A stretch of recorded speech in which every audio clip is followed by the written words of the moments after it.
Ask and answer questions about a text. Level D, Lesson 25. At the end of this lesson, you will be able to ask and answer questions before, during, and after reading to deepen understanding and gain information. Discuss specific ideas in the text that are important to the meaning. Evaluate details to determine key ideas. What you should know before doing this lesson. The 5 W's and H questions are who, what, when, where, why, and how. Asking questions can help identify key ideas and details and understand what you read. Not all questions can be answered in a story passage. Inferences are predictions or guesses about what will happen in a story. Awesome words. Let's look at compound words. A compound word combines smaller words to create a new word. Look for word parts to help you understand what the word means. Headache. Headache is made from the two smaller words head and ache. A headache is a pain in the head. Sleepovers. Sleepovers is made from the two smaller words sleep and overs. A sleepover is an overnight stay at someone's house. Campfire. Campfire is made from the two smaller words camp and fire. A campfire is an open-air fire in a camp. Weekend. Weekend is made from the two smaller words week and end. A weekend means the end of the week. Outside. Outside is made from the two smaller words out and side. Outside is the external side of something. Introduction. The 5 W's and H. Asking who, what, when, where, why, and how questions about text and answering will help you understand what you read. For example, when does a story take place? Where are the characters? How do their actions change the story? You might not be able to answer these questions until later, but keep them in your mind as you read. Follow along and listen as I read. Weekend Fun. Carly felt a little nervous. Her best friend Julia had been talking all week about going swimming on Saturday. Carly loved to swim, but the last time she and Julia went swimming hadn't been much fun. Julia's mom and dad had taken them to the pool at the high school. After 2 hours, Carly had had enough. The screaming and yelling had given her a headache. There was barely enough room in the pool to stand, much less swim. Wall-to-wall people weren't Carly's idea of a good time, and Julia's older brother thought it was funny to do cannonballs into the pool, splashing Carly every time. But Julia was her best friend, so Carly had decided to go. Maybe the pool wouldn't be as noisy and crowded this time.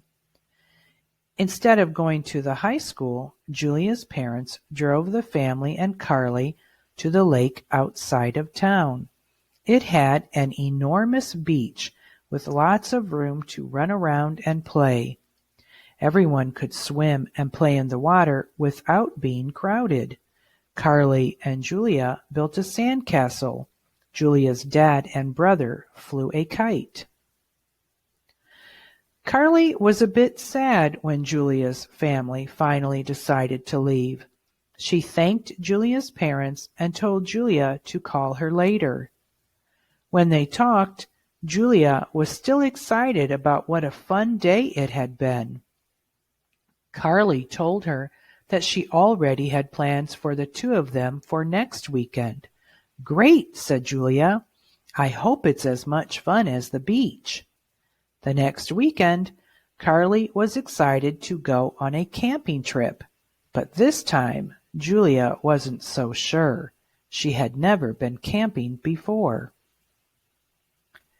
Julia heard that it meant hiking deep into the woods, carrying food and other things people needed. Campers set up their own tents. People slept on the ground in sleeping bags. The sleepovers Julia went to had been inside. She also thought being far away from other people sounded scary. What about bugs and other creepy crawlies? What other kinds of animals would be prowling around and sneaking up on them? But Carly was her best friend. Julia decided to keep her thoughts to herself and try to have a good time. Carly and her parents picked up Julia early Saturday morning. After an hour, Julia was surprised when the car pulled up to a house. It was built out of trees. Carly's mom explained that the log cabin didn't have electricity, but it did have running water and beds to sleep on. Carly and Julia walked nearby trails and saw a lot of birds.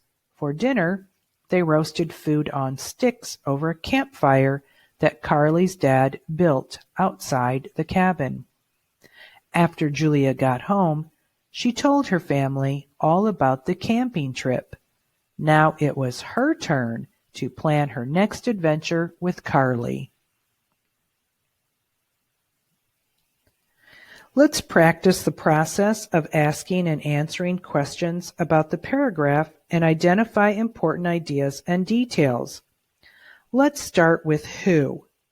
Who is the main character? Carly. Writers usually introduce the main character at the story's beginning. Stories also include events called the plot. What is the story about so far? Carly didn't have fun the last time she went swimming. Why didn't Carly have much fun swimming? She got a headache. There was no room in the pool, and Julia's brother splashed her.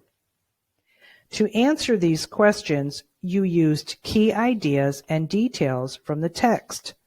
Answering questions requires you to go back to the text to reread to find key ideas and details. Using words and phrases from the text to answer questions will help build better understanding. Practice 1. Ask questions. Asking questions helps you determine key information such as who the characters are, where events take place, and what is happening in the story. When, why, and how questions help you understand a text. Let's ask and answer questions about key ideas and details here. Who is the main character? Where did Julia's parents take the family and Carly? What happened there?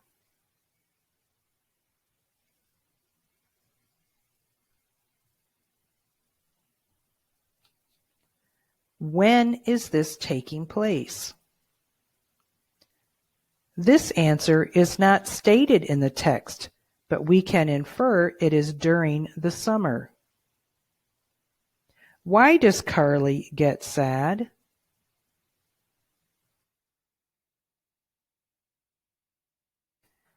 How is Julia feeling in this part of the story? How can you tell?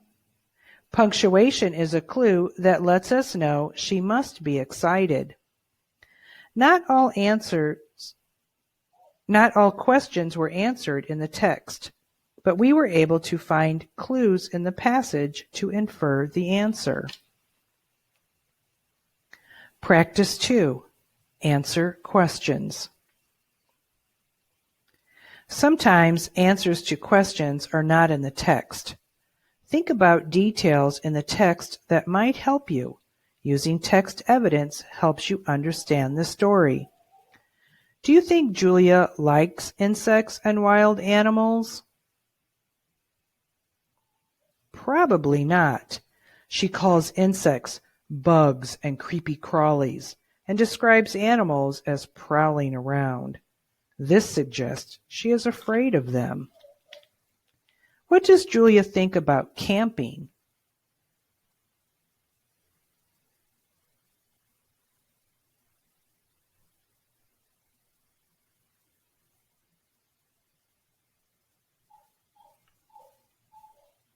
Are the details about camping good or bad? Her thoughts suggest that she is not looking forward to it. Practice 3. Demonstrate understanding. Let's use ideas and details from the text to answer questions. Number 1. Why does Julia decide to keep her thoughts to herself? Carly is her best friend. We can infer that Julia doesn't want to hurt Carly's feelings. Question 2. Why is Julia surprised by the camping experience?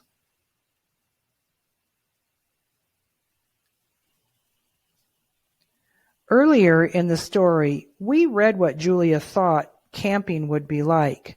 Does the actual description of the camp match what Julia thought?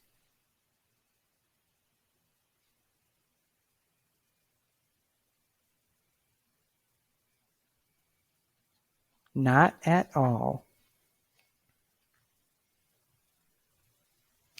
Let's review what we covered in this lesson. 5 W's and H stand for who, what, when, where, why, and how. Asking questions can help identify key ideas and details to help you understand what you read. Key ideas and details are important because you can evaluate details to determine key ideas. Making inferences. Not all answers are stated in the story. Use text details to help answer questions. Awesome words we read were compound words. Compound words are two small words combined to make a new word. Here's your assignment. Read the passage below. Write a question about the paragraph using the 5 W's and H strategy. Explain how your answer shows that you understand the text. From paragraph 12. After Julia got home, she told her family all about the camping trip. Now it was her turn to plan her next adventure with Carly. After you finish, show your teacher your hard work. Bring the completed paper to the next Zoom class or take a picture and upload onto Canvas.